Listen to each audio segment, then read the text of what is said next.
9h-10h, Sud Radio, la vérité en face, Patrick Roger. La vérité en face sur, évidemment, cette mesure qui fait beaucoup causer, les ZFE, l'application pour lutter contre la pollution atmosphérique.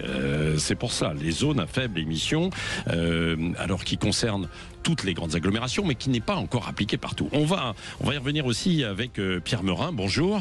Bonjour Monsieur Roger. Vous êtes député RN du Gard, dans la région d'Alès. On salue d'ailleurs tous les auditeurs de Sud Radio dans cette région qui nous écoutent là ce matin. Vous êtes auteur d'une proposition de loi pour supprimer les ZFE. Vous allez nous dire pourquoi.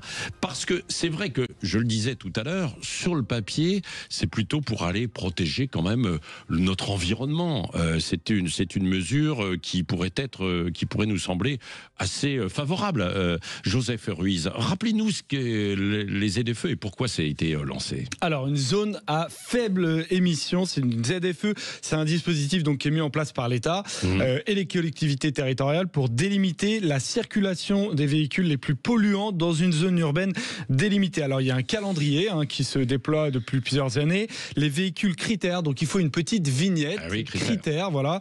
Donc, ceux qui ne sont d'ailleurs pas classés ne peuvent désormais plus du tout circuler. Il y a les véhicules critères 5 qui ne peuvent plus circuler depuis le 1er janvier 2023. Les véhicules critères 4 depuis le 1er janvier 2024 et donc les véhicules critères 3 qui sont interdits depuis le 1er janvier 2025. Il y avait 12 villes et métropoles qui étaient concernées, il y en a désormais 30 et l'application, c'est là Patrick qu'elle est très compliquée. D'ailleurs plusieurs villes qui ont peur d'une espèce de gilet jaunisation de la société parce qu'on le rappelle que c'est pas les voitures et la restriction sur les voitures et l'écologie qui était venue la crise des gilets jaunes. Eh bien ils offrent énormément de dérogations dans les villes. Vous allez en parler avec Pierre Meurin. Oui, c'est extrêmement compliqué à mettre en place. 3, ce sont les voitures d'avant 2006 pour certains. Oui, alors les voitures diesel de 2006 et diesel 2011. Voilà, diesel de 2006 à 2010, les voitures essence de 97 à 2005 à 2007 pour les voitures récentes. Voilà, les voitures récentes. Alors il y a des endroits où ce n'est pas encore appliqué, puis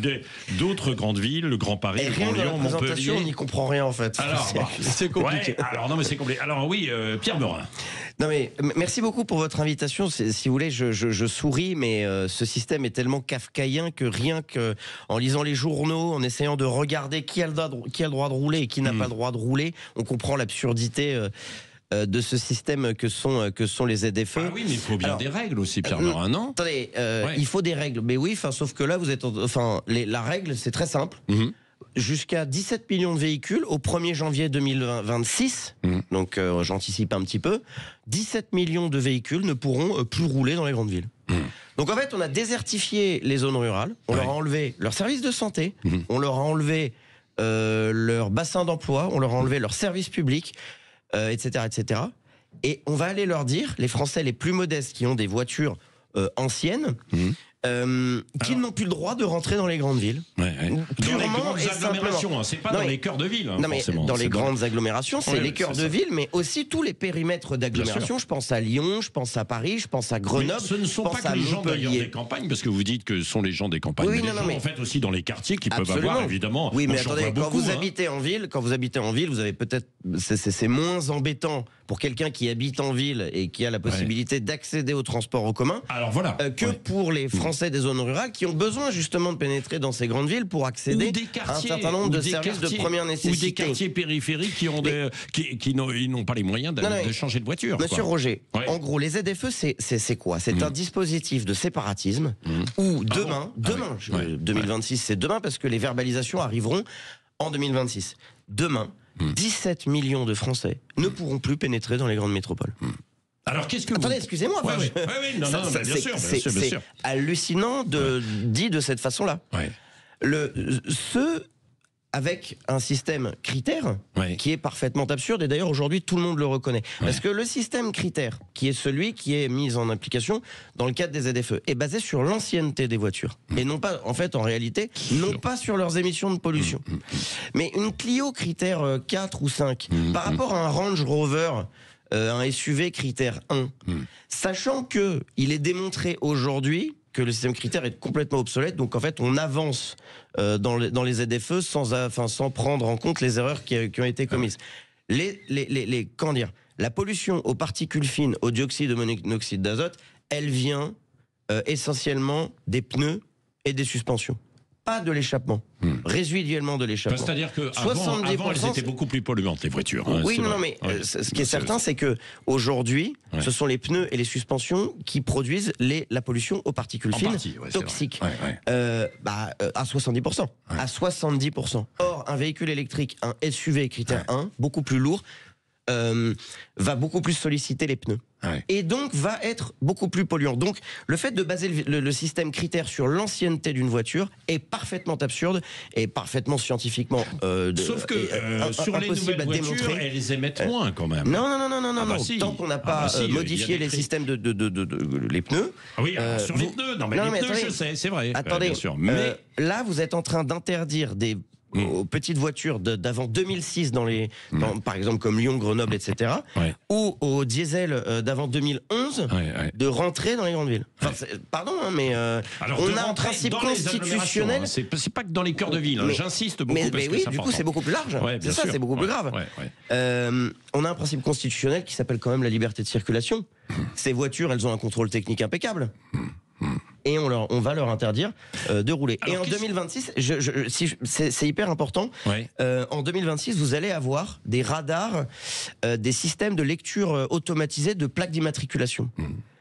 J'invite les Français quand même un petit peu à se mobiliser avant que ce système arrive.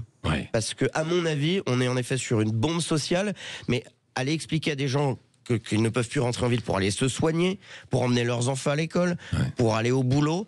C'est parfaitement scandaleux. En gros, c'est salaud de pollueur, salaud de pauvre.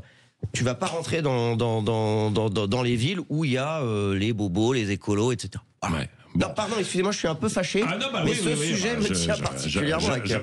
Écoutez, vous allez revenir dans un instant sur vos propositions. Puis j'aimerais vous entendre, hein, si vous écoutez en fait de l'autre côté, évidemment, 0826 300 300, vous avez la parole. Qu'est-ce que vous en pensez? Est-ce que vous estimez que, comme Pierre Meurin le dit, il faut revoir en fait ça, ces vignettes critères et les modalités d'application ensuite et des règles, ou est-ce que vous dites que finalement, c'est bon parce que ça peut limiter la pollution atmosphérique, hein.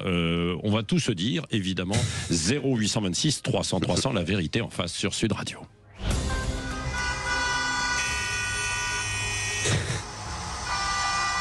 Voilà des bouchons. Ça me donne envie de klaxonner les ZFE.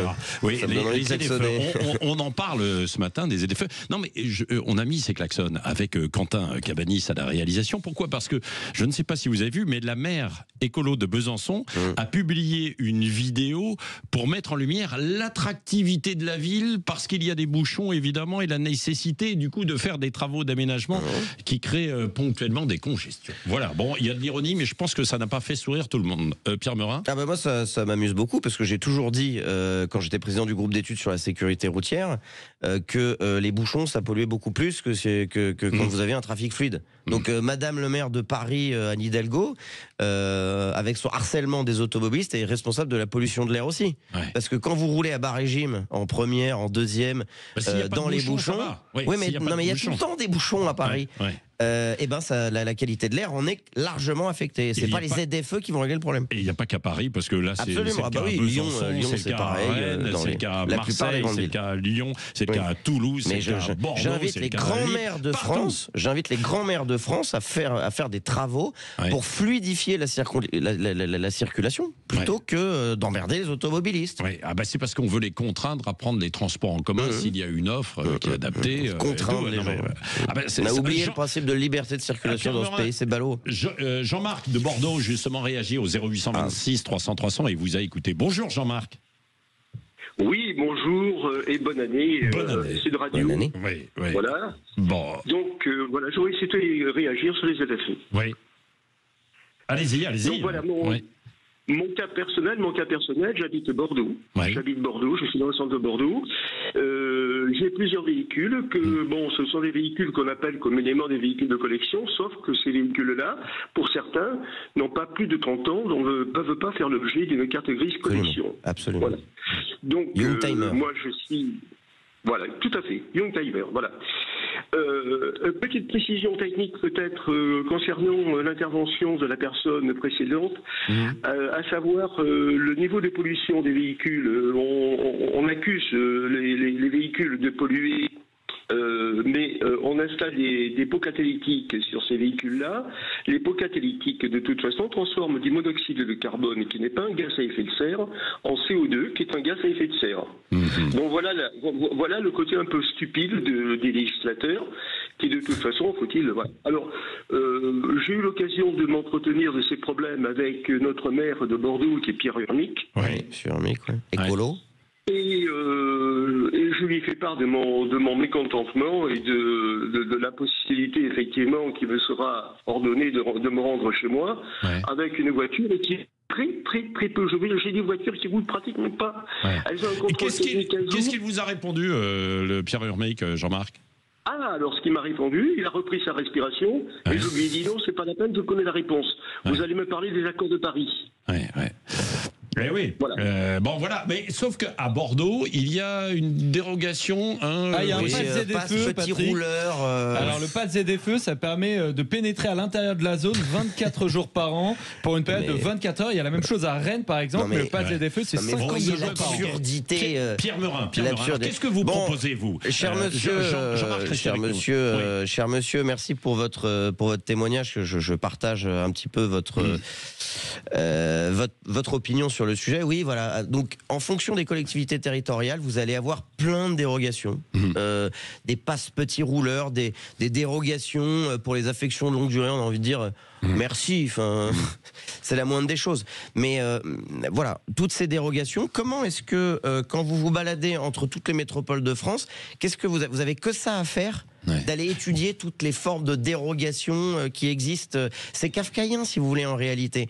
C'est l'illustration de cette phrase que je prononce souvent à l'Assemblée. On est gouverné par des lascars qui prétendent fixer le prix des betteraves, mais qui ne sauraient pas faire pousser un radis. Fin de citation de Michel Audiard. C'est lunaire, si vous voulez. Personne n'y comprend rien. Sachant que les ZFE sont basés sur une enquête de Santé publique France qui date de 2016, qui n'a pas été réactualisée depuis. Et il est aujourd'hui admis que la qualité de l'air s'améliore dans les métropoles. Heureusement, à défaut, mais c'est une bonne chose. Sans ZFE, si vous voulez. Donc, on va vers les ZFE. Aussi le parc des. Non, mais parce que naturellement, le parc automobile se renouvelle, si vous voulez, et les évolutions technologiques des véhicules permettent cette amélioration de la qualité de l'air. J'insiste aussi sur un point, c'est que il m'est rétorqué de temps en temps, ce qui est faux, que l'Europe nous impose de faire des ZFE. Ce n'est pas vrai. L'Europe nous impose des seuils d'amélioration de la qualité de l'air, mais elle ne nous impose pas les ZFE comme moyen. Il y a plein de moyens de lutter pour améliorer la qualité de l'air. Quand on sait que les particules fines, 70% c'est le chauffage au bois, Merci Pierre Merin d'être venu. Avec et donc vous proposez la suppression pure et simple des ZFE. Absolument. Je pense qu'on en reparlera évidemment parce que je l'ai fait. Ça fait 3 ans que je propose ça.